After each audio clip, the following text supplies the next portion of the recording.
They're doing great. So they get these grandbabies as often as they possibly can.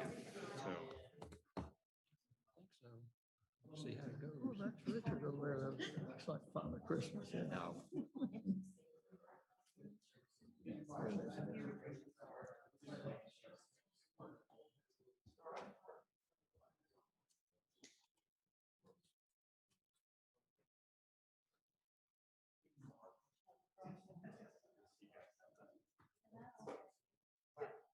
Hi. Y'all watch your money. Just turn yours off. You have yours on or off? It's on. Yeah.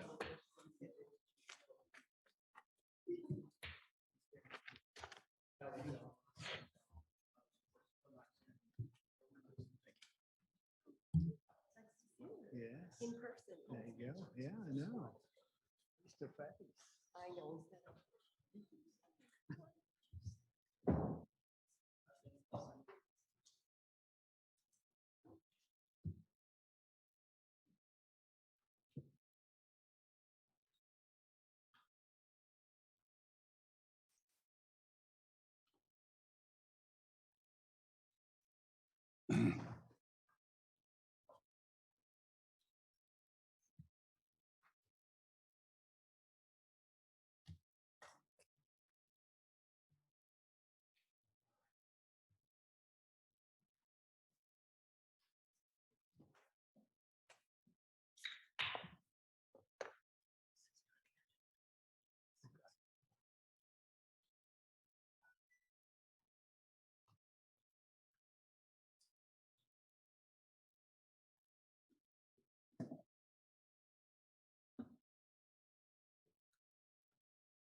She worked.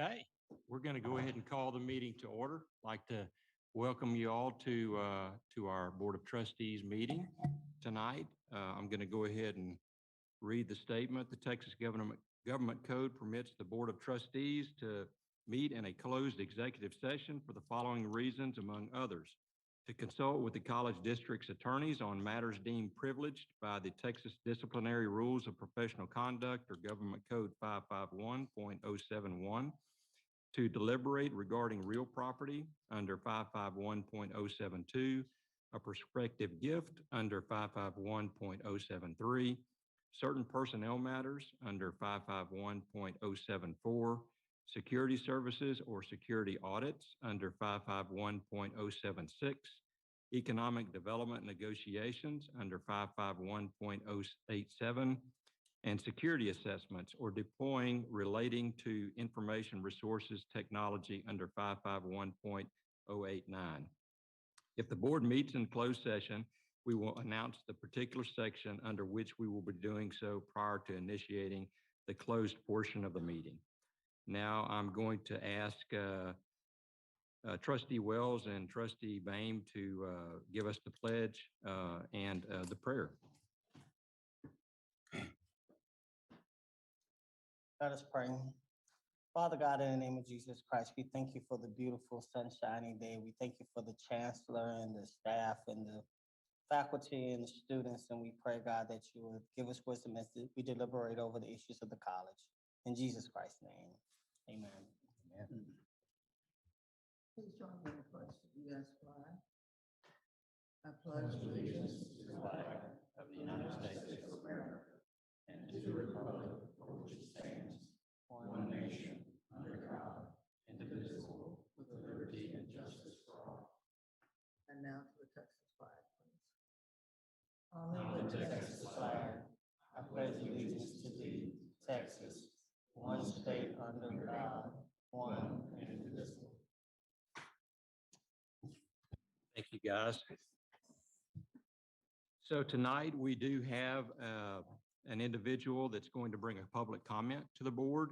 I think we've got Ms. Allison Capone with Suncor Energy, and Ms. Capone, you've got 5 minutes to talk tonight. So if you don't mind, the floor is yours. Thank you so much for having me tonight. I really appreciate it. Take off these glasses. Good evening. I want to begin by thanking the Blinn College Board of Trustees for allowing me to speak today during the public comment portion of the board meeting.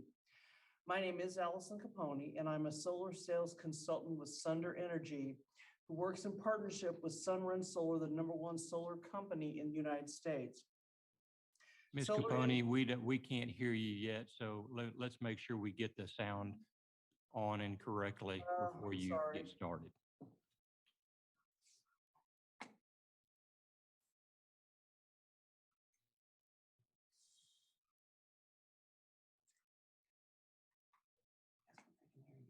Can you hear me? Hello? Your audio is coming over Zoom. Eric, if you are in there, could you check the boardroom speakers? Tell it's been a while since we've had a public comment. Will, can you hear me? Will?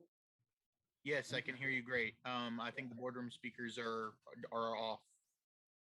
I can't really help that. Can you hear me now? It's in the boardroom.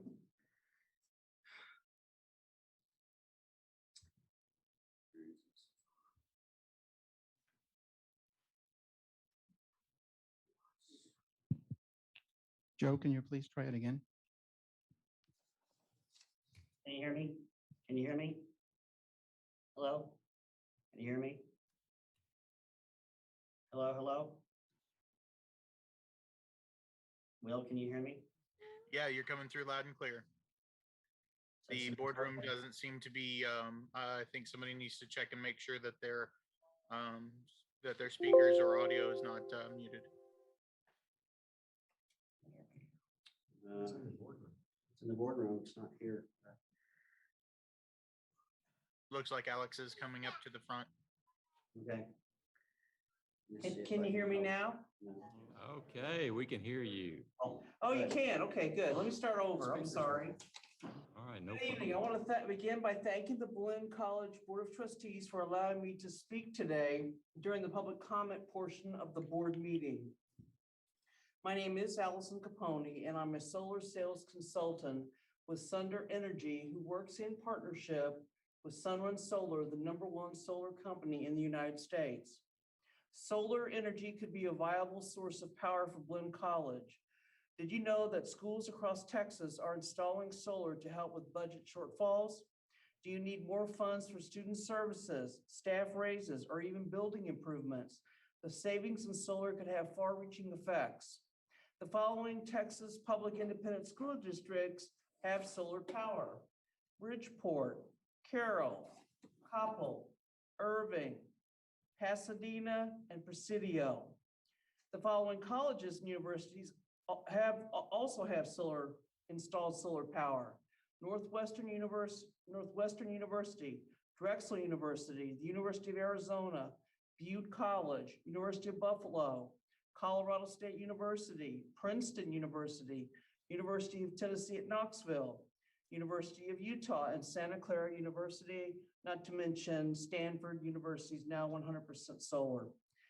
Let me share with you about a small school district in Batesville, Arkansas that was recently reported on by CBS News. When Batesville School District installed solar, the savings on their electricity bill allowed the district to give teachers raises up to $15,000 per year.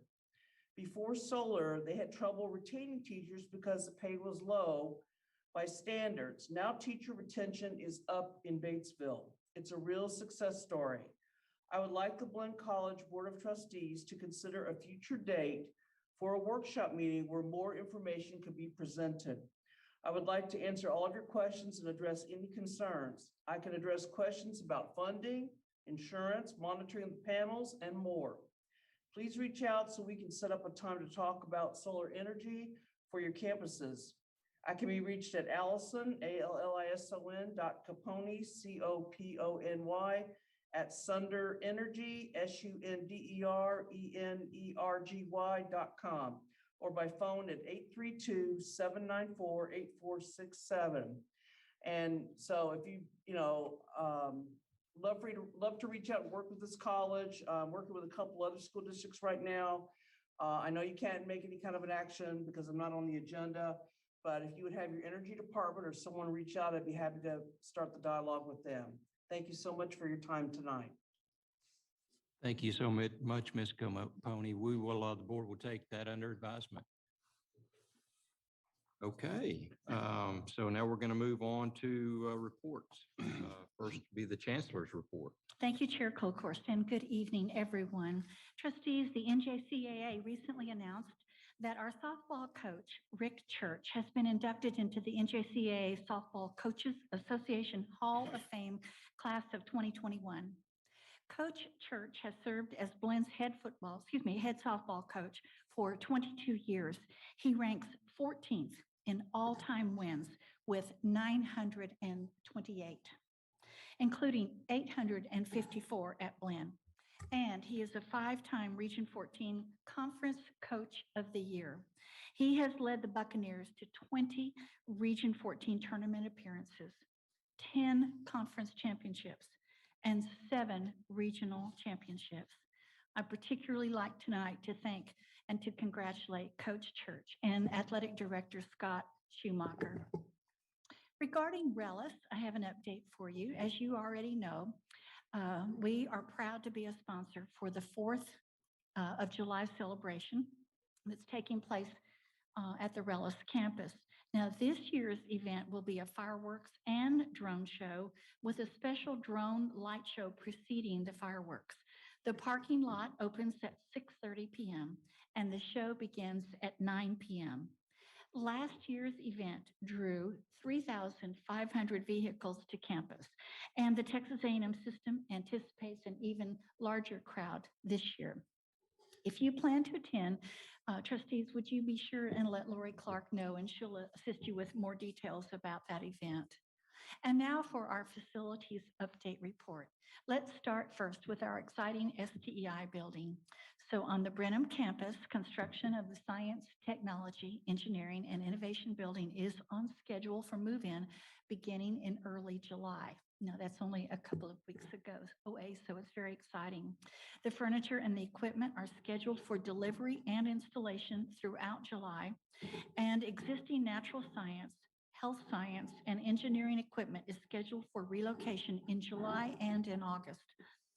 Rain throughout the month of May has delayed the site work, and as a result, the remaining site work may overlap with our move-in, and plans are being developed with the vendors to provide alternate entry points to the building while the contractor completes the parking lots and the patios. A Masonic cornerstone ceremony has been scheduled for 10 a.m. Tuesday, July the 13th, and our grand opening is scheduled for 10 a.m. Friday, August 27th. And now regarding our P3 student housing. At this facility, construction remains on schedule for substantial completion in June 2022, a year from now, and final completion in time for the fall 2022 fall semester. The site work operations are 80% complete. The stair and elevator towers in Building A have been completed, and progress is underway in Building B. The structural steel has been completed in both buildings, and the wood framing, plumbing, rough-in, and electrical rough-in have begun in Building A. And now regarding Leroy Dreyer Field. The architects and the construction manager at risk have been notified of the budget approved at our May Board of Trustees meeting and are proceeding with the design and the pricing. This project is scheduled for completion for next fall semester 2022. Now, regarding the Spencer Field, demolition of the field house has been completed and Spencer block updates have begun. The west wing of the classroom building will be renovated to accommodate the football locker room, shower, training room, and laundry room prior to football returning in August. Trustees, I'd like to give you an update on where we are right now with our winter storm repairs. So we continue to conduct those repairs following, of course, the storm that we experienced in February that damaged, as you know, a number of our campus facilities. So at the old main building on the Brenham campus, all required demolition has been completed, and the architect and the construction manager at risk are finalizing the scope of repairs. Additionally, the architect and construction manager at risk have assisted the college in developing an additional scope and budget for upgrades that align with the district-wide facilities master plan, but are not associated with the winter storm damage. An item regarding this proposal is on this evening's meeting agenda, so you'll be addressing that later tonight. Now at Wheeler Hall, Collier Construction's contract was executed on June the 2nd. Submittals have been reviewed and approved by the architect, and Collier's schedule calls for repairs to be completed prior to the student occupancy this August. And then at the Bryan campus, repair work in buildings D and G are in progress. This work is scheduled to be substantially completed before the fall semester begins. And then over to the Rellis campus. The south side of the first floor slab was poured on Monday, June the 7th. The north side is being formed and reinforcing is being installed, and the steel installation began last week. And this facility is scheduled to open also next fall semester 2022. And with that, this concludes my report. Chair Colkhorst, I'll return the podium to you. Thank you so very much. Great, thank you so much. Now we're going to have the presentation of the financial statement package for the period ending May 31st. I think Mr. Cervantes. Mr. Chairman, could I ask a question or make a comment about this, Chancellor, on the Spencer Field? That looks better already with that concrete bunker down over Yeah. whatever it is. You know. Yeah. We were all just kind of celebrating that day as the concrete started to come down. And I'm so glad you noted it, because if you haven't been by, I encourage everyone to go by because it looks so much better. We're so pleased that we could Open up proceed the with this. Appearance between those two big facilities that are going to be there, you know. It absolutely is. And trustees, I will note that we're going to have a workshop regarding master plan in August, and you'll be hearing some more about things that we might do that will entertain and connect with that area too. And many thanks to Mark and Richard O'Malley, Mark Feldke and Richard O'Malley. You all are superstars regarding our facilities. Thank you all so much. Great job as always. Thank you, Mr. Chairman, Dr. Hensley, members of the board. The presentation that I will be making is for the financial reports with the month ended in May, our year to date, which would take us to 9 months through the fiscal year. Our revenue this year, Mr. Chairman, is $111.5 million, and our expenses are $82.3 million, which leaves us a net of $29.3 million. A good portion of that, as we have discussed before, is coming in this other category. It's the federal money. That's $16.6 million that's in that category. When we compare our position this year to last year, in our revenue, we are $10 million more than what we had last year. Again, mostly because of, or primarily because of the federal money. On the expenditure side, we are less than what we spent last year, $1.2 million, which leaves us a net in comparing the 29.3 that I mentioned earlier for this year. Compared to last year, we were at $18 million. We're $11.3 million higher than what we were last year, Mr. Chairman. The far right, you'll see the other category. That's where the $16.6 million is. And it kind of distorts all this, but tuition and fees as well as auxiliaries will be down, as I will report. Our tuition and fee revenue compared to budget, we budgeted $58 million. We're at $61 million. which makes us $3 million over our budget. We budgeted extremely conservatively. And that's last year we had a budget of $71 million. So we brought that down quite a bit, but we're already over. Our tuition revenue is down $2.5 million. It's across the board. It's in district, out of state, all the categories. Our fee revenue, however, as I've said before, the general fee is down, but it's been made up by the distance ed fee and the lab/course fee. And then good news from the workforce non-credit fee, we are actually approaching $1 million. Dean Flanagan and Vice Chancellor Anderson deserve a lot of credit. Housing and our food service revenue compared to budget, we budgeted $9.4 million.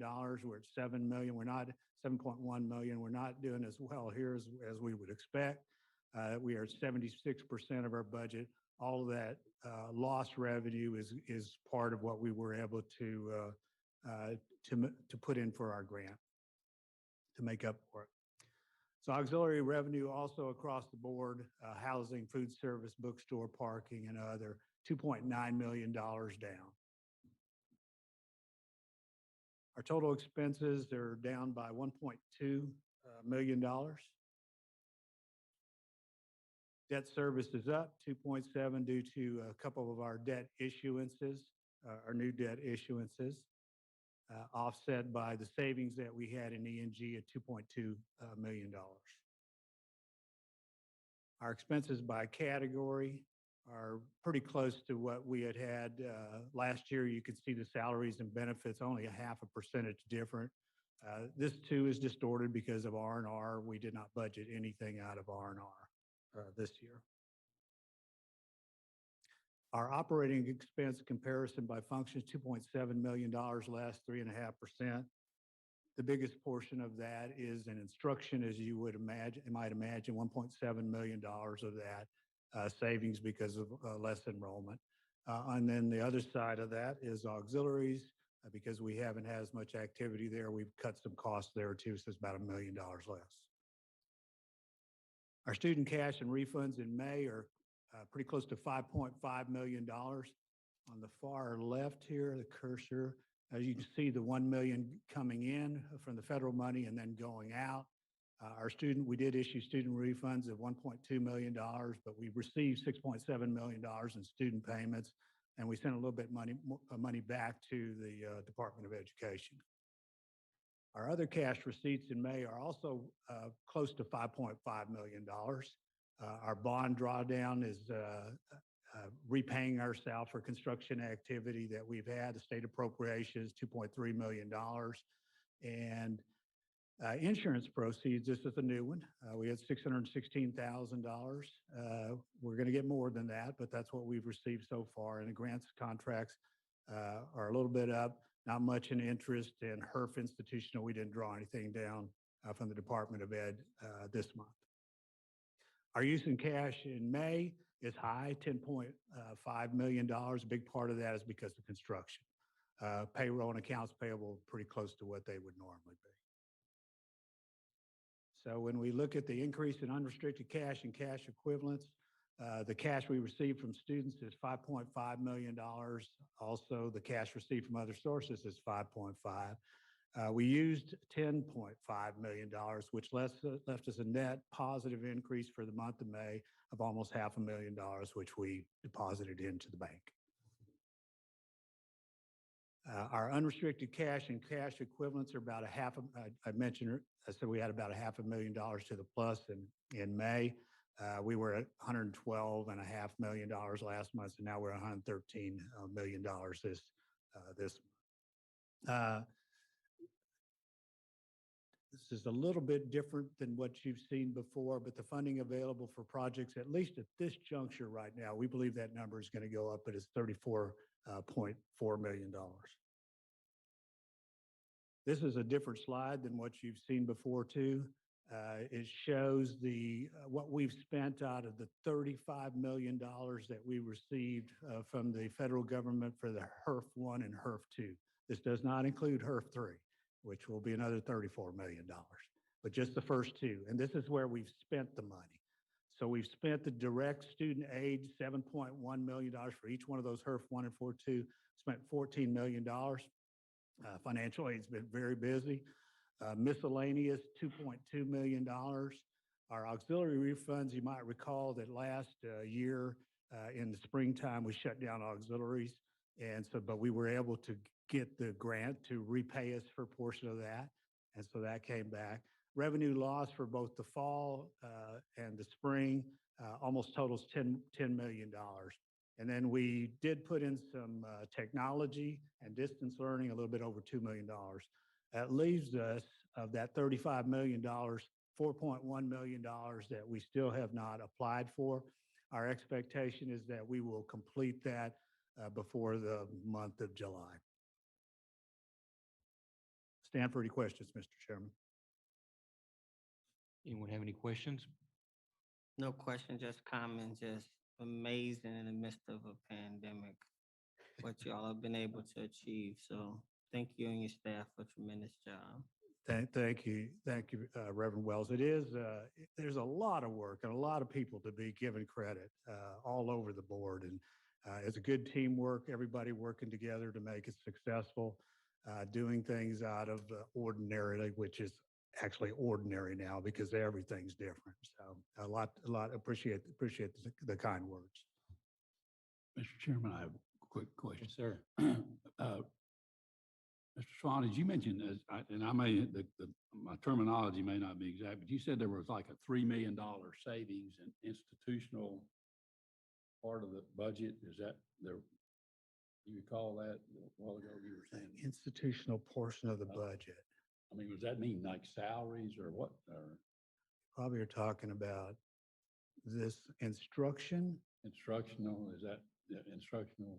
So in instruction here, there was $1.7 million less than what we spent, $1.7 million less this year than last year. Okay. Not sure if this is the one you're referring to. Well, the question was, is that savings in salaries, or is that we didn't have enough, didn't the same number of classes, or how was that? How could you quantify that saving? Yeah, my comment was that with the enrollment decline that we had, there was some less expenses as a result of that. Payroll normally runs somewhere around 70% of our costs, and instruction, the number is normally higher. So the bulk of that, yes, would be payroll, both fringe benefits as well as salaries. It's interesting, as we've looked at the part-time instruction and the full-time instruction, the full-time instruction has been carrying the load there, but part-time's also gone down. So full-time instruction has come down as well as part-time, but mostly full-time. Thank you. Richard, we've got about, what, 4 million of the HERF funds that we haven't spent to this point, and we'll have them spent by July. Are you guys just kind of like researching what areas that could be used for, and you got to, find where the grant could be used and then apply for that grant? Yes, Mr. Chairman, we have a host of items that we have selected and kind of estimated what the grant would cover. For the most part, the ones that we have identified over not just the 4.1, but for next year for the HERF 3, most of those are lost revenue. You'll hear one tonight that has to do with HVAC.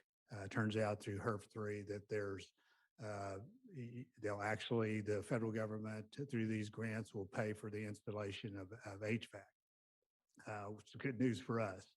So that's going to save us some money there. But the most part, we're looking at a lot of lost revenue that's out there. We have a mixed package going into next fiscal year. Mixed emotions. On the one hand, we absolutely want enrollment to be up. We do not, but we have a safety net in the event that it's not, and that we could use the monies for some of that. If enrollment is down, then also it would most likely impact our auxiliaries too. Those are lost revenues too. We've looked at everything, Mr. Chairman. We've turned over the rocks. So there's bookstore revenue, lost revenue. There's housing lost revenue, even with our third-party Servitas. Very good. Any other questions from anyone? Okay, we're going to move on to Dr. Becky McBride and the institutional enrollment report for spring 2021 semester, May 2021 mini-mester, and summer 2021 session.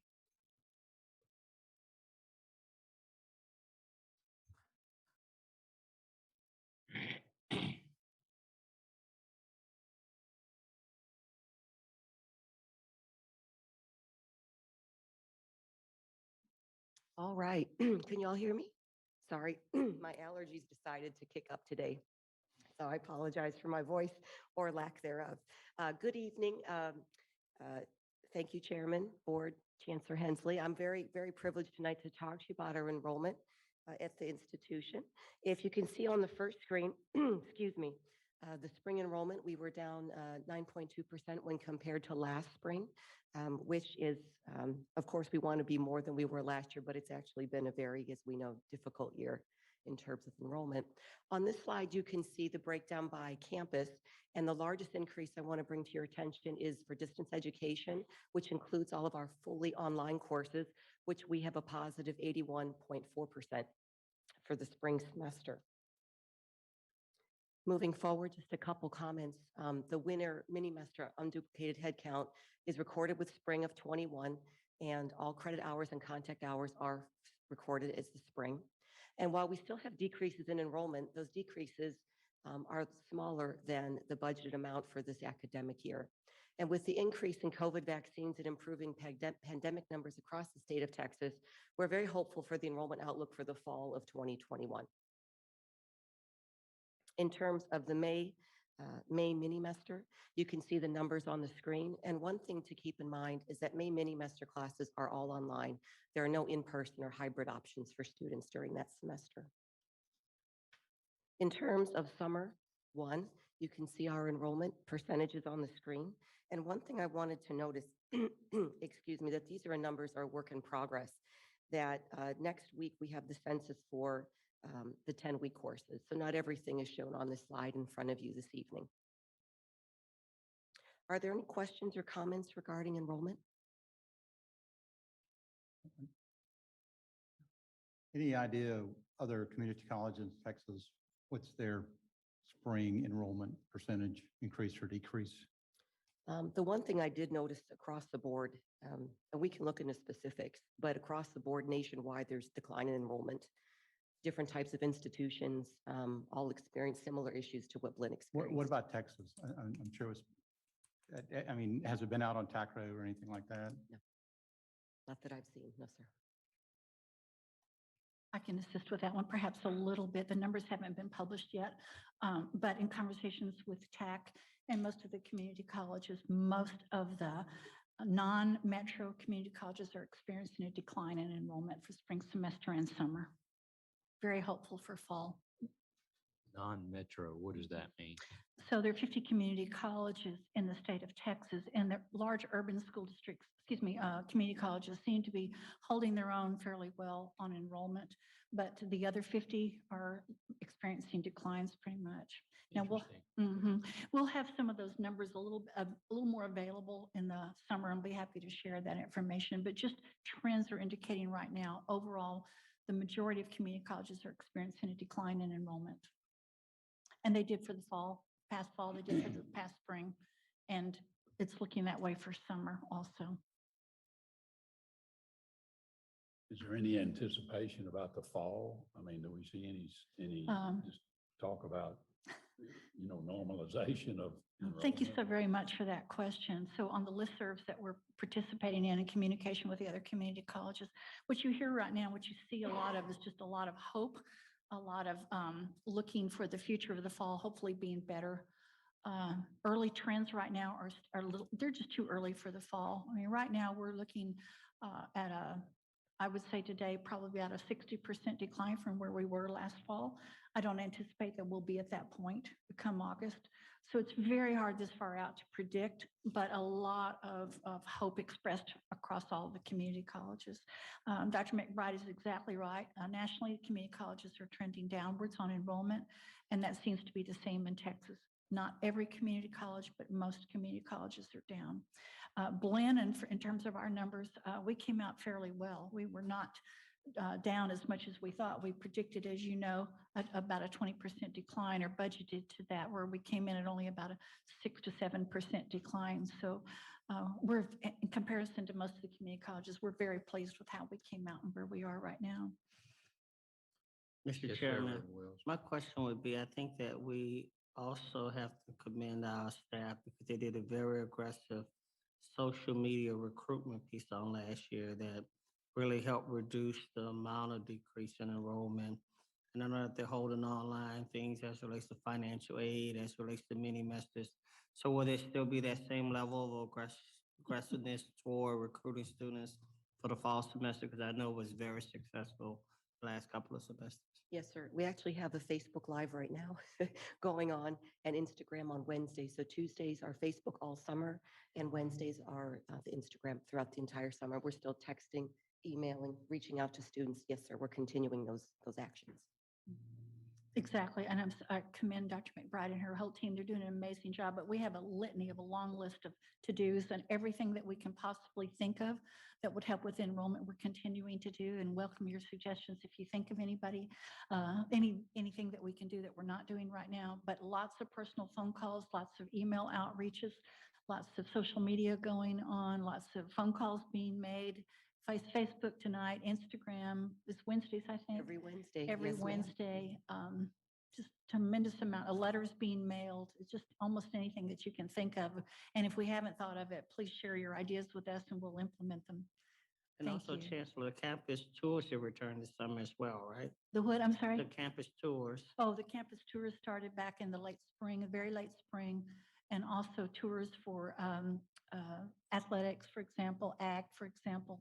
Those are all activated again, so fully operational.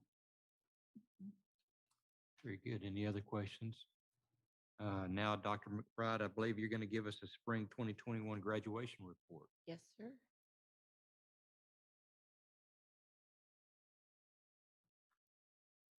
Can I ask, while she's doing that, Dr. Hensley, are we working in this recruiting field, the scholarships that are available? What percentage of all of the scholarships that are available to Blinn through the foundation and so forth, are they being utilized to the best of our ability? Or I can't tell you right offhand the percent that are being used, but I can tell you that that's part of our litany of lists that we're doing, is to advertise the available scholarships. The foundation is working that.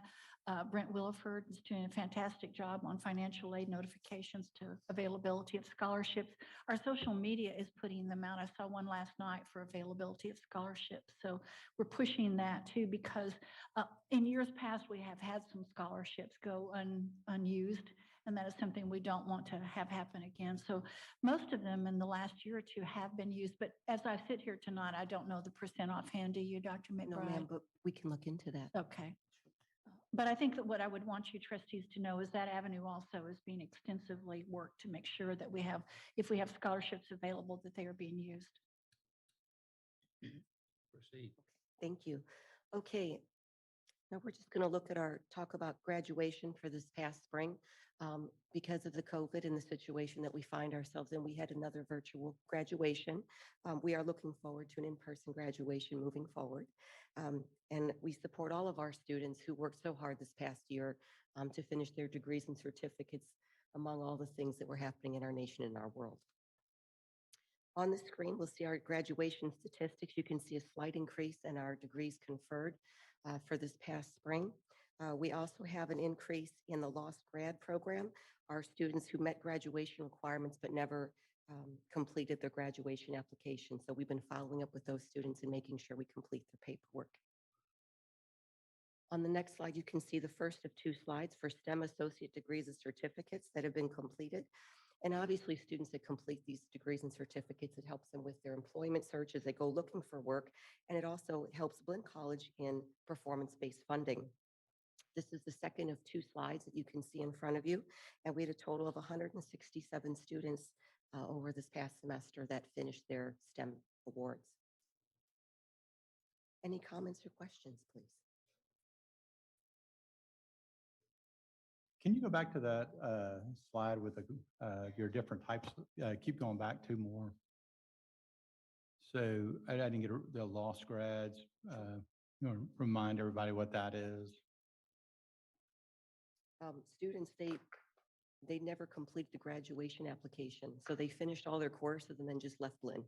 And so we're going through and being diligent and following up to see students that may have not completed the application to graduate, and then notifying them and completing their paperwork so they can receive their certificates. Okay, thanks. Does that benefit Blinn? Just out of curiosity. Well, is we receive, for those students, especially in certain STEM areas, it helps with I'm sorry, the performance base. We get funded on the students that complete their degree. So it's very helpful to Blinn College. It's helpful to the student because they then have a degree on their transcript, Yes. right? And it helps Blinn financially because we get success point funding and certain allocations weighted for recovering those students. Okay. Thank you so much. Thank you. Okay, that takes us to the consent items portion of our meeting.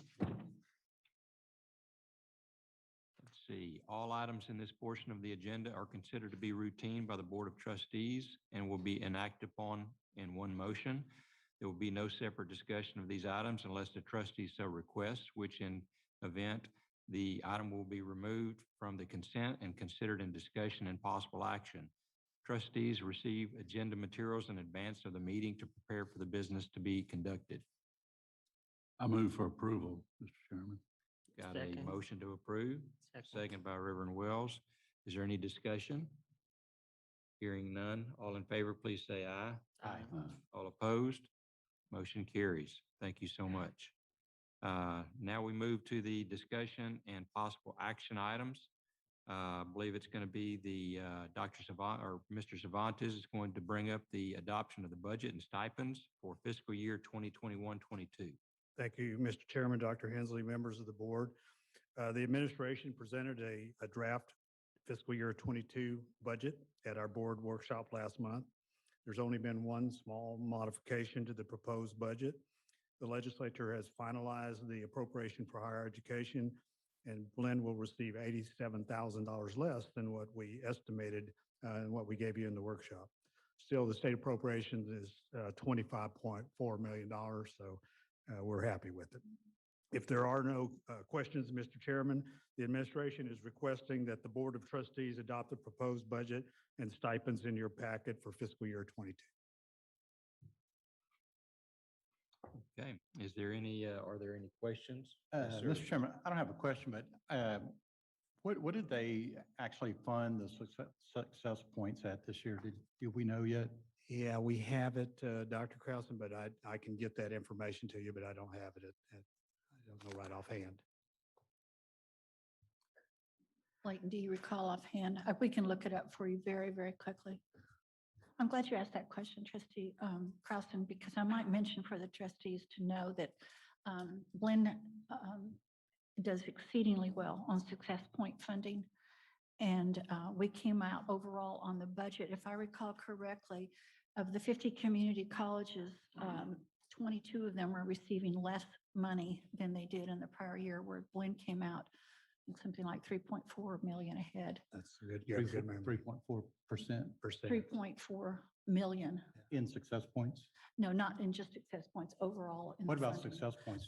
She's going to check that really quickly. On the success point funding, we did very, very well. I think the best of all of the 50 community colleges in the entire It's a pretty state, good as a number. matter I of remember fact. from last year. Yeah, when they- Layton, I think has it.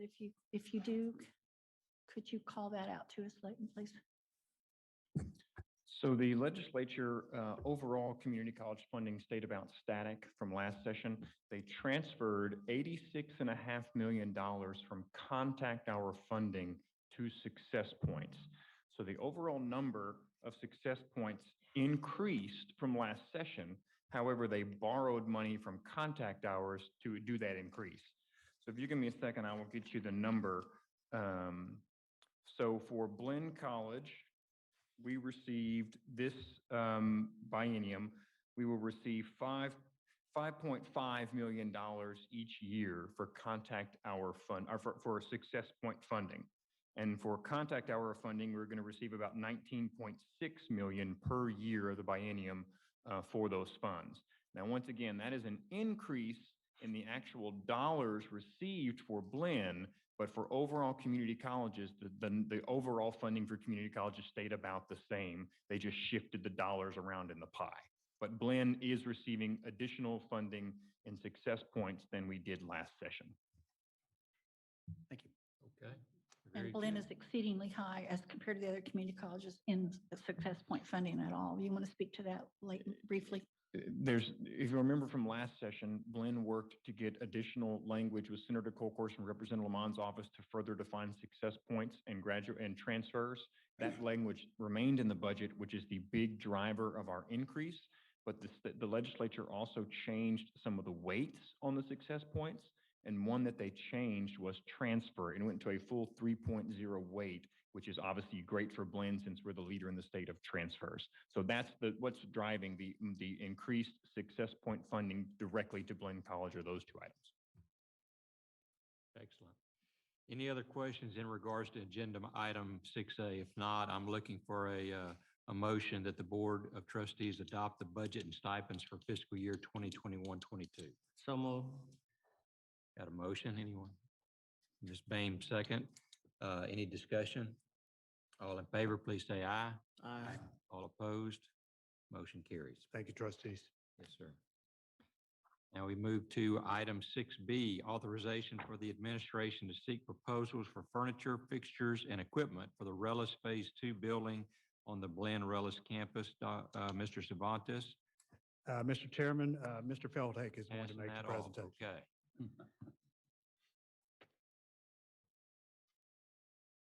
Good evening, Chairman Colcourse, members of the board, Dr. Hensley. Thank you for having me again here tonight. I was just here last month finishing up a purchase for our STEI building, and I'm here to ask for more purchases for our Rellis Phase 2 building. So tonight I present an agenda item requesting authorization for administration to seek proposals for furniture, fixtures, and equipment for the Rellis Phase 2 building on the Blinn Rellis campus. This authorization will allow us to go out and seek those proposals for various furniture items, equipment, technology, and the other amenities that need to go into that building. As you saw tonight in the Chancellor's report, we're well underway with steel going up, and the substantial completion will be on us very quickly. The overall budget for that building is $32.5 million. Of that, we have $6.5 million allocated to soft costs, including $4.35 million in FF&E items, and the remainder $2.15 in the professional services. So as I said, these FF&E costs would go towards the furniture, the AV, technology, computers, some various lab equipment that needs to go in there, signage and graphics.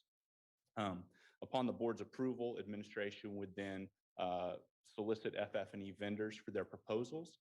Similar to what we did last year, those buys need to happen at various times. There are lead times for furniture that are a little bit longer than, say, the lead time you want on your technology. So we would come back throughout the upcoming year, probably late in the fall, with the furniture request for a furniture purchase. Then as we get into the spring, some AV purchases. And then as we get closer to opening the building, maybe some computer purchases and some smaller items of equipment along the way. Any proposal that exceeds $100,000, again, we would bring that in front of the board requesting approvals for those proposals. The funds for this project are available from the 2020 series bond funds, as well as unrestricted cash. And so with that, I'll stand if you have any questions. Do you guys have any feel? I know, yeah, there is some inflationary things that are going on, and just availability of product and that type of thing. I mean, this budget that we've got, is it going to hold for what we need? And from a timing perspective, do we not need to be diligent in maybe trying to get our orders placed earlier than we thought, just to make sure we can get items? That is something we are actively following. It seems to change on us day by day on material availability. We've been very fortunate on our science building that we haven't run into too many issues. Technology's had a couple snags recently that we worked through, but we are following that actively. As far as the costing or the prices, we continue to work with our designers to try and design appropriately for the FF&E and the equipment items to still meet our budget. And so we follow that. We work with our design team. We work with the numbers and the dates that they give us. And we will be making sure that, that we're doing the best thing we can for the project. So we'll follow that as things develop. Chief, you have a question? You asked it. Yeah. You Right. did. Good. Any other discussion or questions? If not, I am looking for a motion that the board authorize the administration to seek proposals for furniture, fixtures, and equipment for the Relish Phase 2 Administration Building on the Blinn Relish campus. So move. Motion? Second? Trustee Ayler, any discussion? All in favor, please say aye. Aye. All opposed? Motion carries. Thank you. Thank you. Okay, the last item on our discussion and possible action items is authorization for the administration to proceed with design and seek qualifications for construction manager at risk services for additional improvements and repairs in the old main building on the Blinn Brenham campus. Thank you, Mr. Chairman. Mr. O'Malley is going to make this presentation. Okay, very good. Put it on him. Thank you, Mr. Cervantes. Chairman Colcourse, Dr. Hensley, members of the board, thank you tonight for letting me come in front of you to talk about Old Main. We've talked about it a couple times over the last several months with what our opportunities might be with the storm damage to do additional repairs. What this agenda item does for us tonight, it gives us an opportunity to get a construction manager at risk on board and proceed with the design so that we can move forward with those additional repairs. We have recently received some system updates with some of the systems that might need to be repaired in Old Main, along with some cost estimates. We've detailed that some in our agenda item tonight, where we're looking at the HVAC system, which would be funded from the Higher Education Emergency Relief Fund, Phase 3, of about $1.6 million, and then $2 million of other interior upgrades that we would do on some of the areas that were not affected by the storm. And so that's what we're looking for to move forward with the construction manager at risk to add these improvements to our storm improvements, which, if I may remind you, are being funded by insurance, and complete an entire renovation project of Old Main.